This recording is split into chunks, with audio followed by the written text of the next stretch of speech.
What if I told you that one single family didn't just become rich, but quietly built a system so powerful that it reshaped an entire industry, influenced governments, and changed the structure of the American economy in ways that are still felt today, not just for a few years, but for generations. And at its peak, this family's wealth could be worth over $1 trillion in today's terms, a number so large that it almost stops making sense. But the number itself is not the most important part of this story. What truly matters is how that level of power was built, how it was protected, and how it continued to grow even when the system that created it was supposedly destroyed.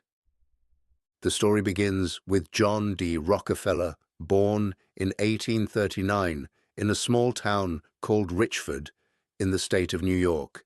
His early life was not marked by privilege, stability, or clear direction. In fact, it was quite the opposite. His father, William Rockefeller, was a deeply controversial figure known for living a double life. He was often absent from home, traveling under false names, engaging in questionable business practices, and selling what many later described as fraudulent medicinal products. Some historians even suggest that his father intentionally exposed him to deception and manipulation as a way of teaching him how the real world operated. His mother, Eliza Rockefeller, represented a completely different force. She was deeply religious, a devout Baptist, and believed strongly in discipline, structure, and moral responsibility. She raised her children with strict rules, emphasizing the importance of saving money, avoiding waste, and maintaining self-control at all times. This contrast between a chaotic, unpredictable father and a disciplined, structured mother created a unique psychological environment, and instead of breaking under that tension, Rockefeller adapted to it. He learned how to navigate uncertainty while maintaining control, and that combination would later become one of the defining traits of his success. From a very early age, Rockefeller showed behaviors that were unusual even for his time. While other children were focused on games and social life, he was already thinking in terms of transactions, value, and accumulation. He would raise turkeys, sell candy, perform small services for neighbors, and, most importantly, he would carefully record every single cent he earned and spent. This habit of tracking money might seem simple, but it reveals something deeper. He wasn't just making money. He was studying it. He was trying to understand how it moved, how it grew, and how small amounts could eventually become something much larger through discipline and time. There is a story often told about Rockefeller as a young boy lending money to neighbors and charging interest. Whether small or large, these early actions demonstrate a mindset that was already focused on leverage. He understood, even before entering formal business, that money could work for him if structured correctly. And that idea, that systems could generate wealth more efficiently than effort alone, would later become the foundation of everything he built. When his family moved to Cleveland, Ohio, Rockefeller found himself in a rapidly growing economic environment. Cleveland was becoming a major hub for trade and transportation, connecting different parts of the country through railroads and waterways. Opportunities were everywhere, but they were also unpredictable. At just 16 years old, Rockefeller secured a job as an assistant bookkeeper, and this moment marked the beginning of his transformation from a disciplined child into a strategic thinker. As a bookkeeper, he was exposed to the internal mechanics of business. He saw how companies managed costs, how they negotiated deals, how they handled losses, and how they expanded operations. But More importantly, he began to notice patterns. He understood that success in business was not just about working harder than others, but about structuring operations more efficiently. He became obsessed with reducing waste, improving margins, and maintaining control over every aspect of a transaction. After several years, he had saved enough money to start his own business in the commission trade, dealing with commodities such as grain, meat, and hay. His first year was highly profitable, and by most standards, he was already successful.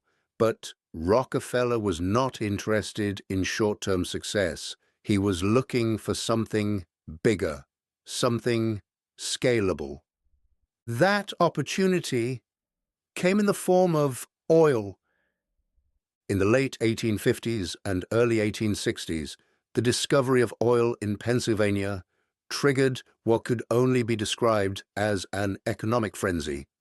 Entire towns were built almost overnight. Fortunes were made and lost in a matter of months, and the industry operated in a state of constant instability.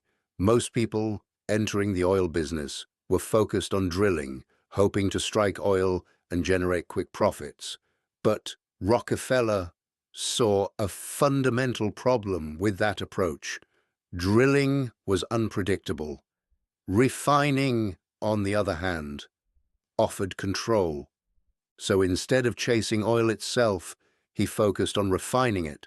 This decision placed him at the most stable and strategic point of the entire industry. Refining allowed him to process crude oil into useful products like kerosene, which was in high demand at the time for lighting.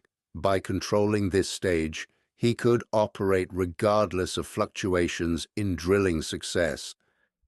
In 1870, Rockefeller officially founded Standard Oil, and from that point forward, the industry began to change in ways that few could have predicted. He did not approach business as a competition in the traditional sense. He approached it as a system to be optimized. His goal was not just to succeed within the market, but to reshape the market itself. One of his most effective strategies involved negotiating with railroad companies. Transportation was one of the largest costs in the oil industry, and Rockefeller understood that controlling this cost would give him a significant advantage. He secured special agreements that allowed him to ship oil at lower rates than his competitors. These agreements were often confidential, which meant that other companies were operating at a disadvantage without even realizing it. With lower costs, Rockefeller could reduce prices while still maintaining profits. Competitors found themselves unable to match his pricing without losing money. Over time, this created immense pressure on smaller companies. Many were forced to sell not because they lacked potential, but because they could not survive in a system that had been structured against them. At the same time, Rockefeller began acquiring rival refineries at an aggressive pace. Sometimes these acquisitions were negotiated, but often they were driven by necessity. Business owners were given a choice: join Standard Oil or risk being pushed out of the market entirely. As more companies joined, the system became stronger, and as the system became stronger, competition became weaker. By the early 1880s, Standard Oil controlled nearly 90% of oil refining in the United States. This level of dominance was unprecedented. Rockefeller had effectively centralized an entire industry under one system, creating efficiencies that had never been seen before. But with that level of control came growing concern. Journalists, politicians, and the public began to question whether any single entity should have that much power. Among the most influential critics was Ida Tarbell, whose investigation into Standard Oil exposed many of the strategies Rockefeller had used. Her work brought attention to the darker side of his success, the pressure, the secret deals, and the impact on competitors. As public pressure increased, the government was forced to act. The Sherman Antitrust Act was introduced in 1890, aiming to prevent monopolies and restore competition. However, enforcing the law was complex, and it took years of legal battles before decisive action was taken. In 1911, the Supreme Court ruled that Standard Oil must be broken apart into multiple independent companies. On the surface, this appeared to be the end of Rockefeller's dominance, but in reality, it was just another transformation of the system he had built. Because Rockefeller retained ownership in many of the new companies, the breakup did not destroy his wealth. Instead, it diversified it. As these companies grew independently, their combined value increased, making Rockefeller even richer than before. By 1916, he became the first billionaire in modern history. But what happened next is just as important as everything that came before. Rockefeller began to step away from daily business operations and turned his attention toward philanthropy. He donated vast sums of money to education, science, and public health. Institutions such as the University of Chicago and Rockefeller University were established with his support. His approach to philanthropy was structured and strategic, focusing on long-term impact rather than short-term relief. At the same time, the Rockefeller family developed systems to preserve their wealth across generations. Trusts were created, investments were diversified, and access to capital was carefully controlled. These structures ensured that the family's influence would continue long after Rockefeller himself was gone. Today, the Rockefeller name is still associated with power, influence, and long-term wealth, not because of a single moment of success, but because of a system that was designed to last.